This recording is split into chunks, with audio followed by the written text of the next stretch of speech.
అందరికీ నమస్కారం. అంతర్జ్ఞాన చక్షు అనే పేరుతో మీ ముందుకు వచ్చిన మీ లక్ష్మీనారాయణమ్మని మరికొన్ని విషయాలతో మీ ముందుకి మళ్ళీ ధైర్యం చేసి వచ్చాను. ఇప్పుడు మీతో మాట్లాడుతున్నాను. ఏమిటంటే మొన్న మనం ఆది భౌతిక, ఆది దైవిక, ఆధ్యాత్మిక విషయాల గురించి తెలుసుకున్నాం కదా. మనకి శాస్త్రం ఎప్పుడూ కూడా పరిశుభ్రతని గురించి చెబుతుంది. ఇది భగవంతుడు చెప్పింది, లేకపోతే ఇది ఒక శాస్త్రంలో ఉంది. తెల్లవారే లేచి స్నానం చెయ్యాలి, వేకువజామునే లేచి స్నానం చేయకపోతే దైవ కార్యాలకి పనికిరాదని పురాణాలు ఘోషిస్తున్నాయి. ఇది దేవుడు చెప్పాడు. ఇది లేకపోతే కార్తీక పురాణంలో, వైశాఖ పురాణంలో, మాఘ పురాణంలో చెప్పబడింది. స్నానం చెయ్యని వ్రతం పనికిరాదు. ఈ రకంగా ఎందుకు పెద్దలు నిర్దేశించారు?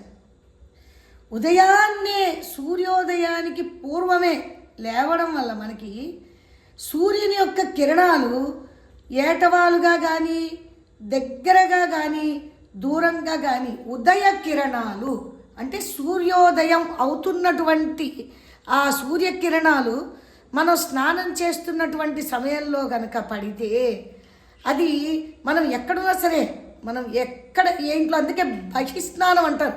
పూర్వం నదుల్లో స్నానం చేసేవారు, సముద్రంలో స్నానం చేసేవారు, బావిలో స్నానం చేసేవారు.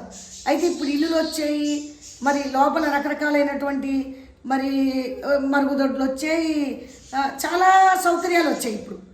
అయితే ఈ సౌకర్యాలు వచ్చాయి కదా అని చెప్పి ఉదయాన్నే ఎందుకు స్నానం చేయడం అంటే, మనకి బాత్రూమ్స్ కూడా వెంటిలేటర్ ఉంటుంది కదండి. వెంటిలేటర్ ఉంటుంది. సూర్యకిరణాలు పడేటటువంటి ఆ చోటు అనేది ప్రతి గదికి కూడా ఉంటుంది. కాబట్టి తెల్లవారక ముందే స్నానం చేస్తే, అందుకే శాస్త్రంలో ఏం చెప్పారంటే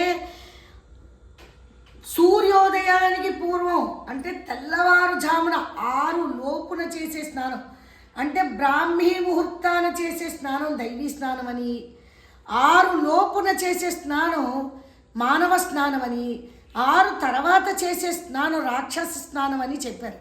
అయితే ఏంటండి, మేము 7 గంటల వరకు పడుకుంటాము, మేము రోజు రాక్షస స్నానం చేస్తామా అంటే ఇది మంచిదన్నమాట.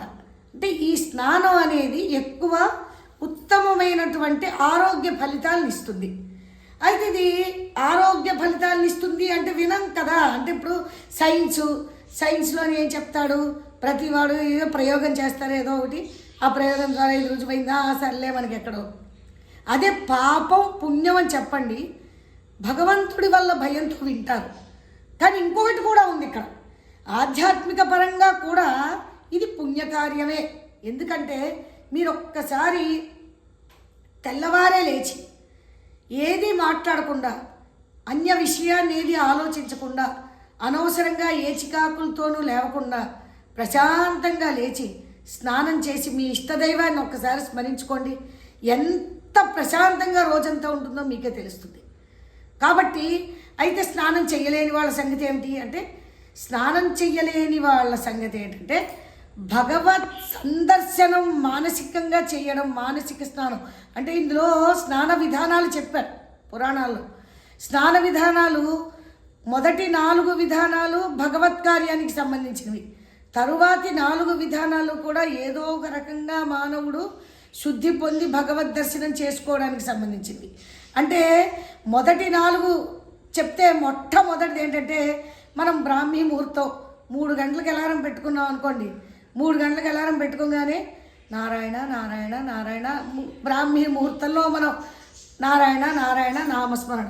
నేను స్నానం చేయలేను, వైశాఖ మాసం వచ్చింది, కార్తీక మాసం వచ్చింది, నాకు చెయ్యాలని ఉంది, కానీ చల్లనీళ్ళు అంటే నాకు భయం, నా ఆరోగ్యం బాగోలేదు, నేను స్నానం చేయలేను.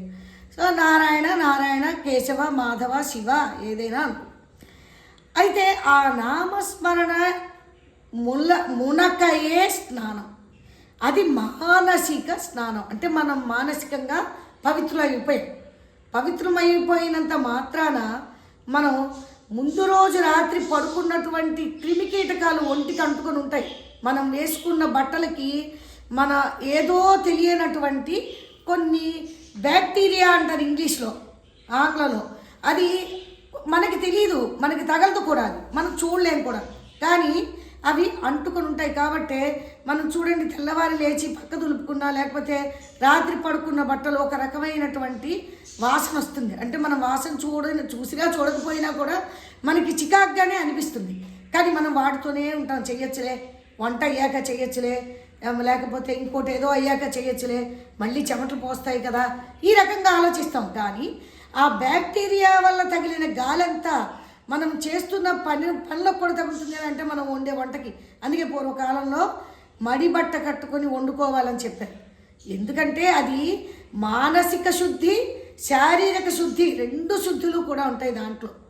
ఎందుకంటే మానసికంగా మనం ఒక రకంగా దేవుడికి దీపం పెట్టుకొని పూజ చేసుకొని 4 నామాలు చెప్పుకొని అప్పుడు వంట మొదలెడితే మానసికంగా ఉన్నటువంటి ప్రశాంతతతో వంట మొదలు పెడితే అది చాలా రుచికరంగా ఉంటుంది. కానీ ఇంకా కొన్ని మహాత్మ్యాలు కూడా ఉన్నాయి, లేకపోలేదు. కానీ ఆ మహాత్మ్యాలన్నీ అంటే మంత్రశక్తులు, చాలా కాలంగా పూజలు జపాలు చేస్తున్న వాళ్ళకు వచ్చే మంత్రశక్తులు, ఆ స్నానం చేయడం వల్ల వచ్చే శక్తి యోగం కూడా ఉంటుంది. కానీ ఇప్పుడు మనం బాహ్య విషయాల గురించి మాట్లాడుకుంటున్నాం కాబట్టి ఈ బాహ్య విషయానికి ఆంతరంగిక విషయం కూడా అనుకోకుండా తోడవుతుంది. మనకి భగవద్ ధ్యానం కూడా దగ్గర అవుతుంది. ఒక్కసారి ఈ ఆది భౌతిక విషయాన్ని ఆలోచించి రోజూ స్నానం చెయ్యండి, తెల్లవారే స్నానం చెయ్యండి వీలైనంత వరకు. ఒకవేళ అలా చెయ్యలేకపోయినట్టయితే భగవంతుణ్ణైనా స్మరించుకొని ఏ మధ్యాహ్నం 12కో 10కో కాకుండా కనీసం వీలైనంత త్వరగా స్నానం చెయ్యండి. పాచి అనేది మాట మీరు వినే ఉంటారు కదా. రాత్రి మనం సుమారు ఎన్ని గంటలండి పడుకుంటాం ఆ బట్టలు వేసుకొని? అంటే 9 నుంచి 9 నుంచి బట్టలు మారుస్తాం అనుకుందాం. 9 నుంచి మనం ఆ బట్టలతో రాత్రంతా ఒకే చోట పడుకుంటాం. అంటే కనీసం 7 వరకు పడుకుంటారు కదా చాలామంది, 8 వరకు కూడా కొంతమంది పడుకుంటారు. అంటే అవే బట్టలతో ఆ రకమైనటువంటి అన్ని రకాలతో అంటే మనం పడుకున్నప్పుడు ఏం చేస్తామో మనకు తెలియదు కదా, అన్ని రకాలతో అవన్నీ మలినాలు కూడా పోతే ఆ శాంతి వేరు. ఒక్కసారి ప్రయత్నించి చూడండి. ఓం నమో భగవతే వాసుదేవాయ. మరికొన్ని విషయాలతో మళ్ళీ అందరికీ నమస్కారం. ఈ వీడియో కనుక మీకు నచ్చినట్టయితే లైక్ చేయండి, షేర్ చేయండి, సబ్స్క్రైబ్ చేయండి. హరే కృష్ణ.